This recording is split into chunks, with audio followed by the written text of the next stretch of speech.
Welcome back, everybody, to Pep Talks with Megan De La Concha.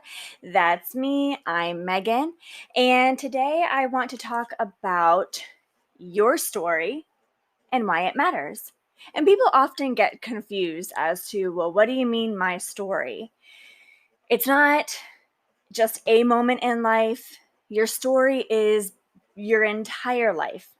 Whether it's a series of moments or whether it's, a bunch of seasons, or it is maybe something that you went through that was really created a pivotal moment in your life that maybe took you from A to B. Maybe it took you from being this person to that person.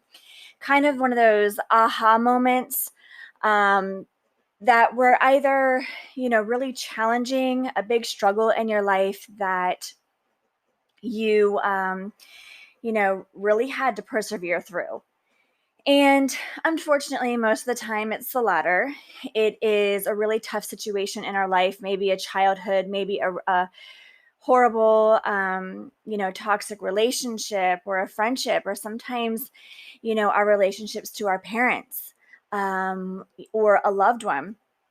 Sometimes it's a diagnosis.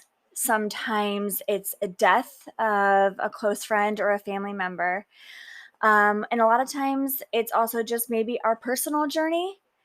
But what I want to discuss today is how to use your story to create your future. I know a lot of us try to disown our story, and a lot of us try to resist and try to delete it. So I kind of want to open this up with a quote that really speaks to me all the time, because I too have a personal story that has led me to this exact place. A bunch of personal stories, I should say. And this is by famous speaker and author Brené Brown, who's a wonderful motivational speaker. And she states, "The irony is that we attempt to disown our difficult stories to appear more whole or more acceptable. But our wholeness, even our wholeheartedness, depends on the integration of all our experiences, including the falls." And that is FACTS, the absolute facts. I mean, there is no denying that. And the thing is that we do try to resist our story so that we can appear that we're more whole. We can appear that we'll be more accepted by our peers, because they're not going through their journey themselves, right? We have such a fixation and such an obsession of being accepted by our peers. And I realize that's also socialism. It's a social aspect, and it's also biological. But we put such a weight on that we are willing to disown our entire selves to fit into what we think is perfect, or to fit into what we think people expect of us, or what people want to hear from us. We certainly create a story, but it's not our own.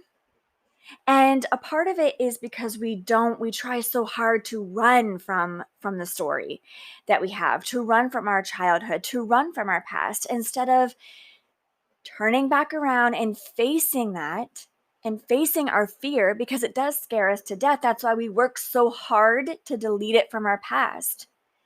But to turn around and to face it and to embrace it and make it into who we are today and what our future holds.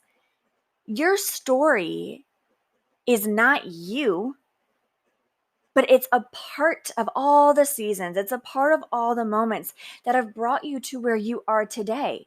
It's a part of what makes you desire the things that you want. It's a part of your motivation for going after things. It's a part of, you attaining, you wanting that job, you wanting that education, you wanting this family. We hear all the time, I want to do better than my parents. I want to be a better parent. I want to have more money in the bank. We all have this amazing story that is actually has the capability of empowering our lives. But instead, because we're so fixated on what others are going to think of us or how we're going to be accepted, that we do the exact opposite and we run from it and we resist it. Now, the personal story of mine is I grew up, my childhood was very basic, if you want to say. It was very, I grew up in a middle class family. I have two younger brothers. We went to church. Um, I personally went to a private school till I was in eighth grade and then a public school, and I transitioned very well. I always excelled in my academics. I was into a lot of extracurricular activities, including theater when I was young. I also got heavily involved in volleyball. I went to college, a good college, Florida Gulf Coast University, right after high school, like I was supposed to do. And I finished up at another college, but I ended up with my bachelor's degree. And, just really I never dabbled in drugs. I drank, but it was never an issue. It was just your typical, college Friday night party. As far as my family goes, we were very whole. My parents weren't divorced. I did not ever experience any type of domestic abuse, whether it was mental, emotional, or physical. We never went without food. We never went without power. We always had everything that we needed. And I'm not saying we were not, living a life of luxury, but we definitely did not go without.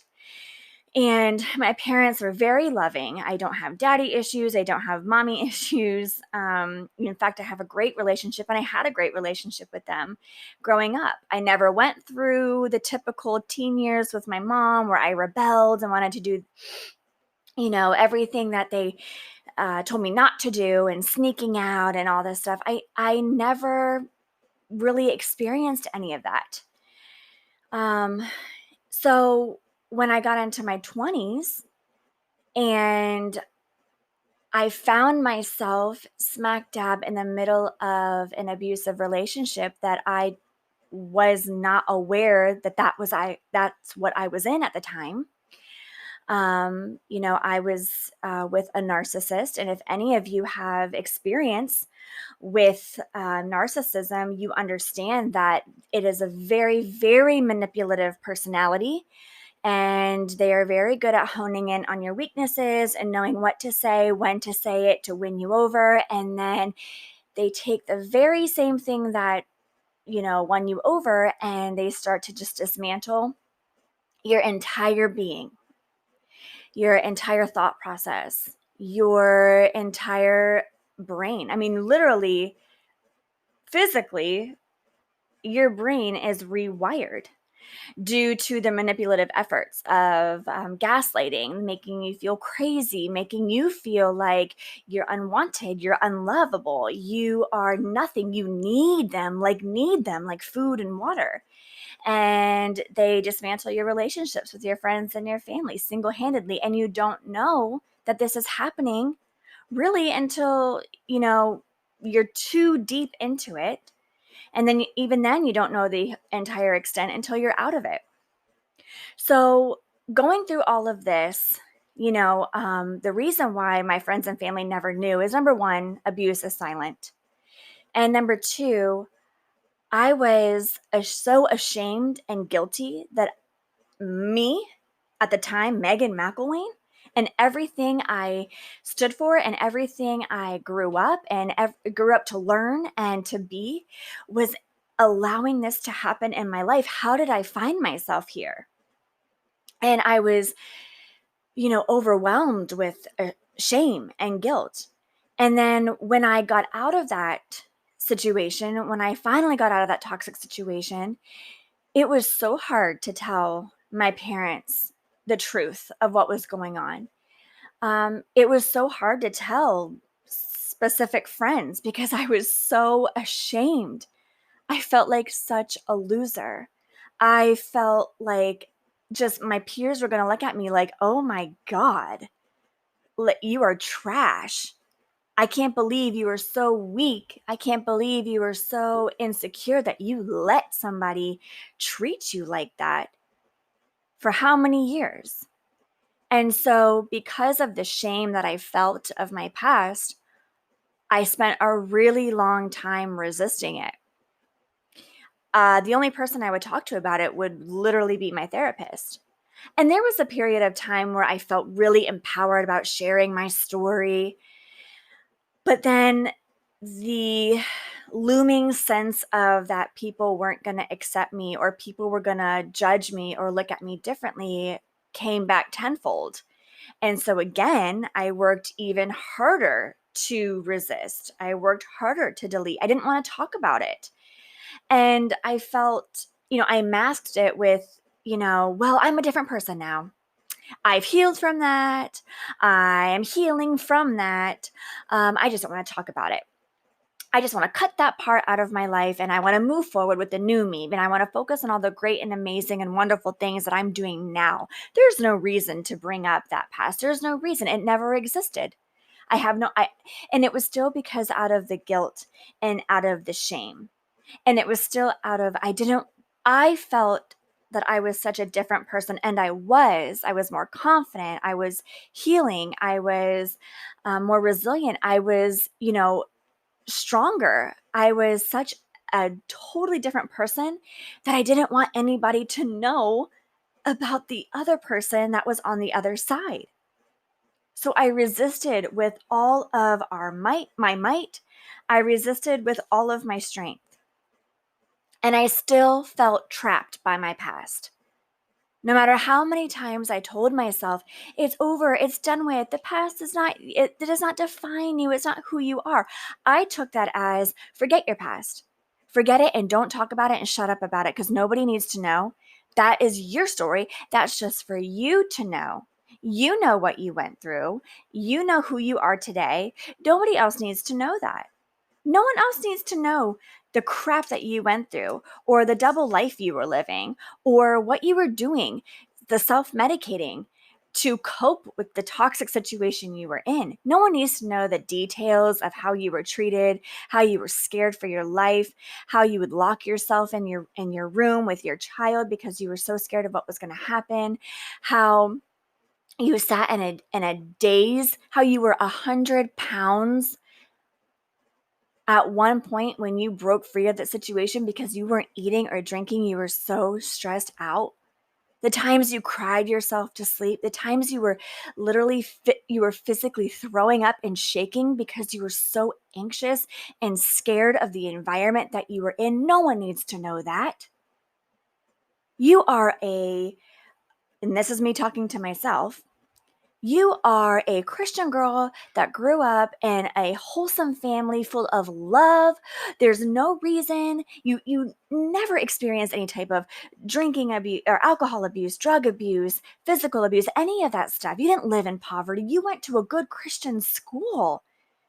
You were surrounded by people who loved and cared about you, even your extended family.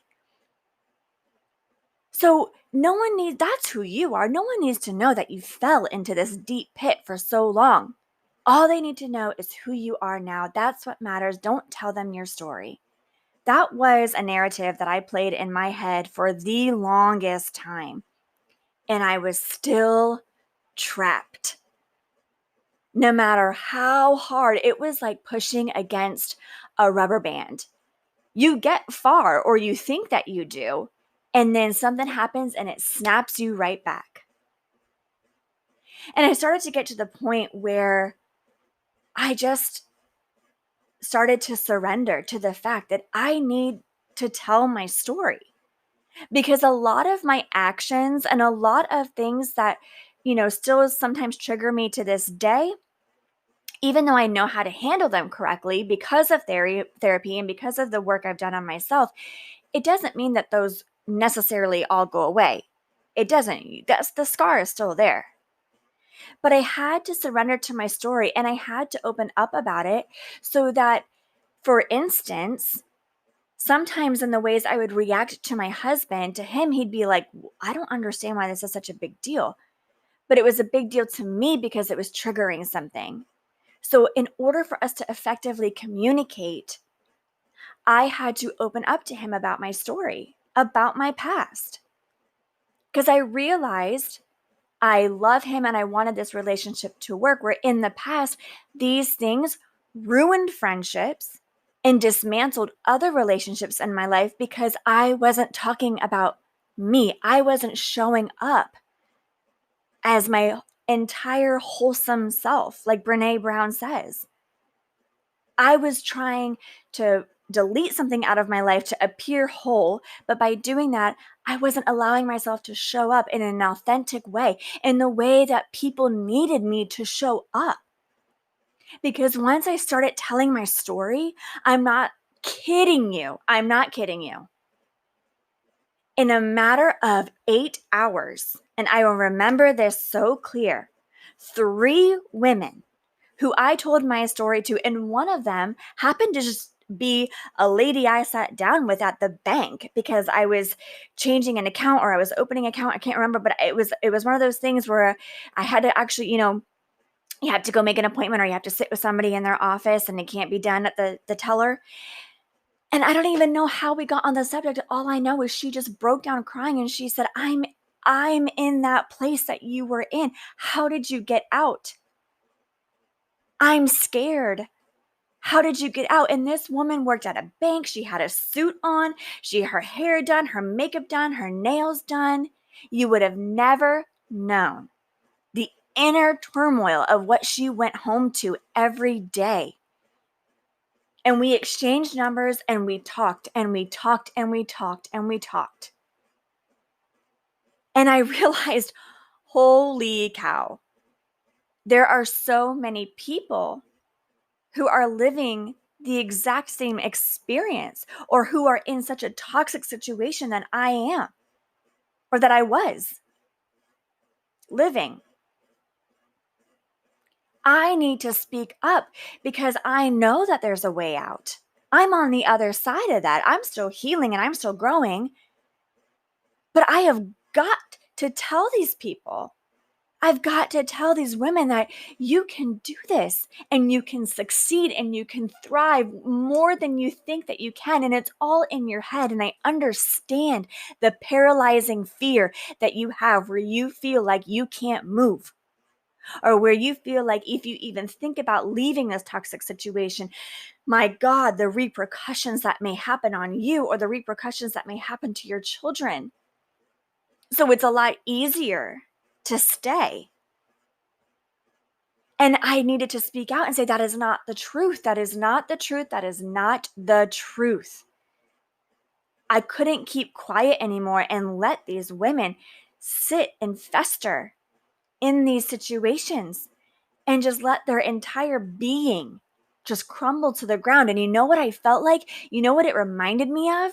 Because this is exactly what I felt and I looked like and how I felt is, on The Little Mermaid, Ursula, when she transforms all of the mermans and the mermaids into like the little slimy worm looking things that all are like bowing down to her because she's taken something from them. If you don't know what I'm talking about, I urge you to look it up. It's a very powerful scene. If you do know what I'm talking about, that's how I felt in this relationship. That's the color that I was. That's exactly what I felt on the inside.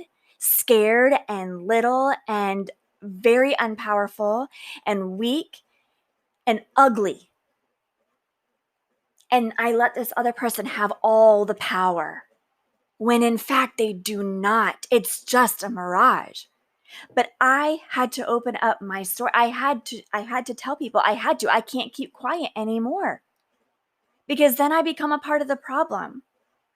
And I realized the more and more that I opened up and told my story, guess what? The more free I became. Those shackles started unlinking one by one by one. And it's so powerful. I feel it in my heart in this very moment. It makes me want to cry because it's so powerful. It is an overwhelming, powerful feeling that I still get to this day. And this was years ago. I'm 35 now. And I got out of that, I believe, when I was, 7 years ago. And I still feel this, like I got to catch my breath because it's unbelievable. It's an unbelievable feeling.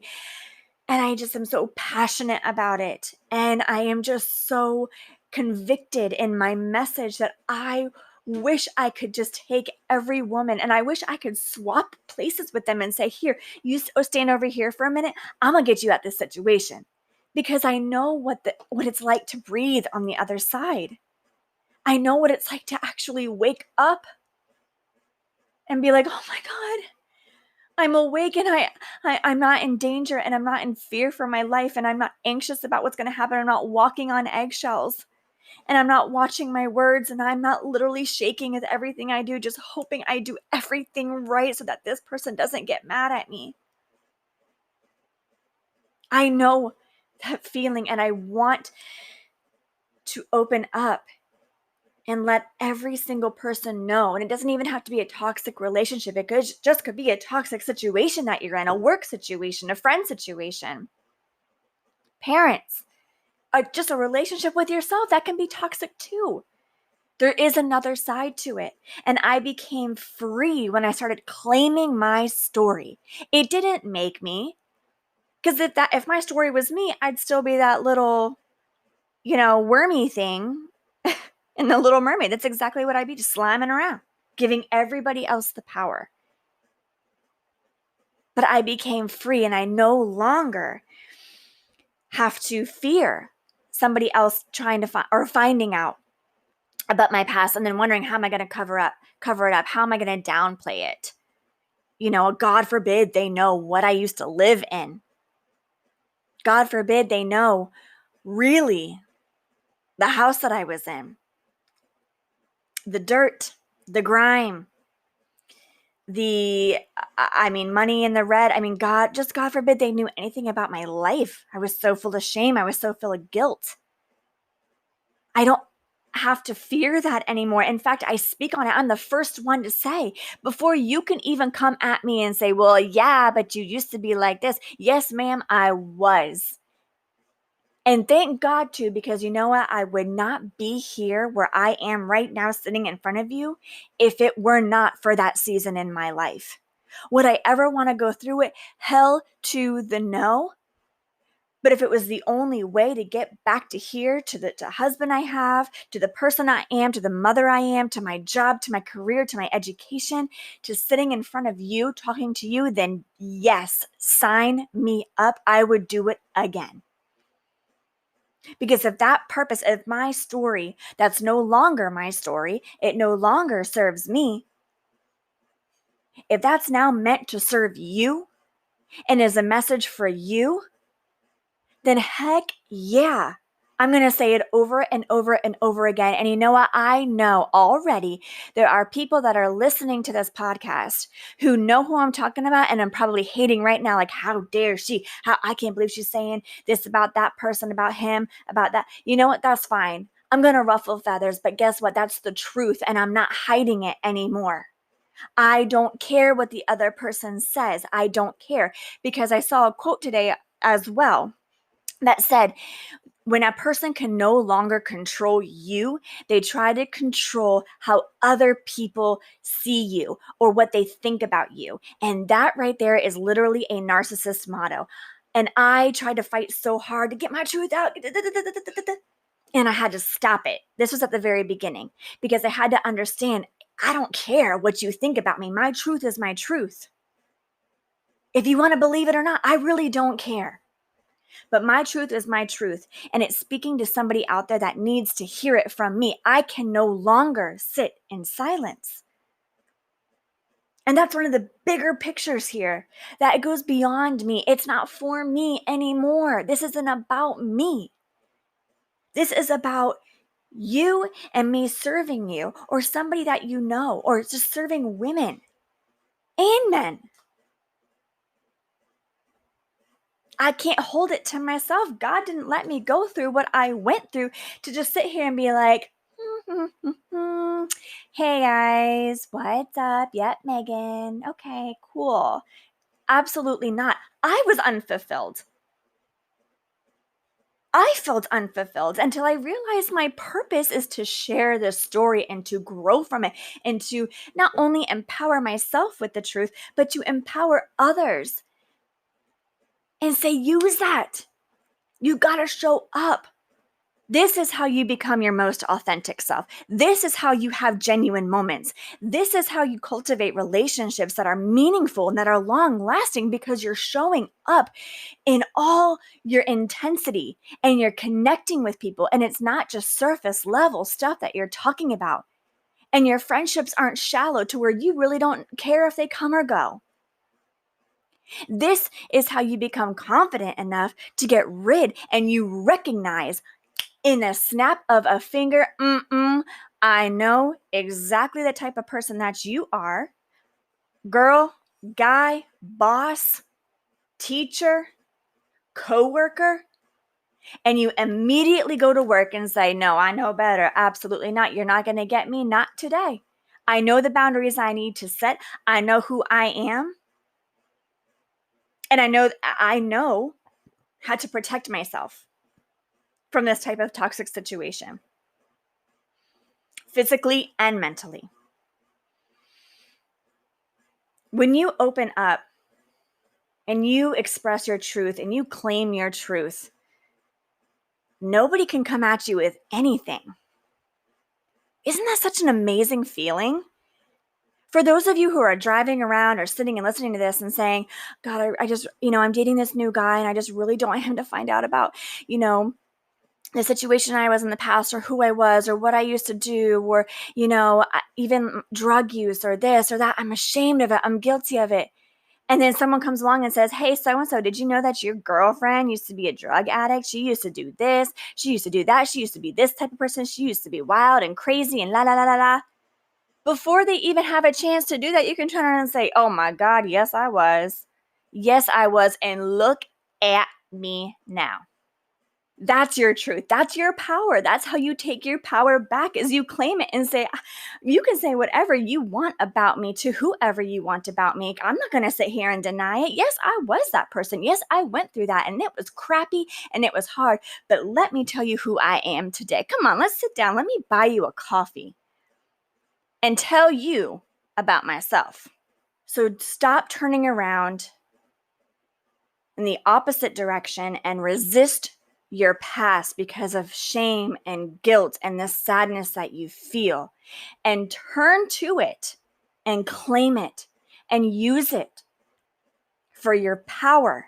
Use it for your confidence. Look how far you have come and how far you get to go. And that's what makes you so real. And people say, I'm just trying to be real or I'm the realist. That's what that means. Claim every beautiful thing about your childhood, about your relationships, about the mistakes you made. Claim it all. Your past is your power. I want to leave you guys with something else from Brené Brown. It's called The Manifesto of the Brave and the Brokenhearted. I really hope that you take this and you meditate on its words, because this right here is the truth. There is no greater threat to the critics and cynics and fearmongers than those of us who are willing to fall because we have learned how to rise. With skinned knees and bruised hearts, we choose owning our stories of struggle, over hiding, over hustling, over pretending. When we deny our stories, they define us. When we run from struggle, we are never free. So we turn toward truth and look it in the eye. We will not be characters in our stories, not villains, not victims, not even heroes. We craft love from heartbreak, compassion from shame, grace from disappointment, courage from failure. We are the authors of our lives. We write our daring endings. Showing up is our power. Story is our way home. Truth is our song. We are the brave and brokenhearted. We are rising strong. I hope you guys have a wonderful week. Please remember to hit subscribe below. Follow me on Instagram, Facebook, and the website, megandelaconcha.com. You can see all of that below. Thanks, guys.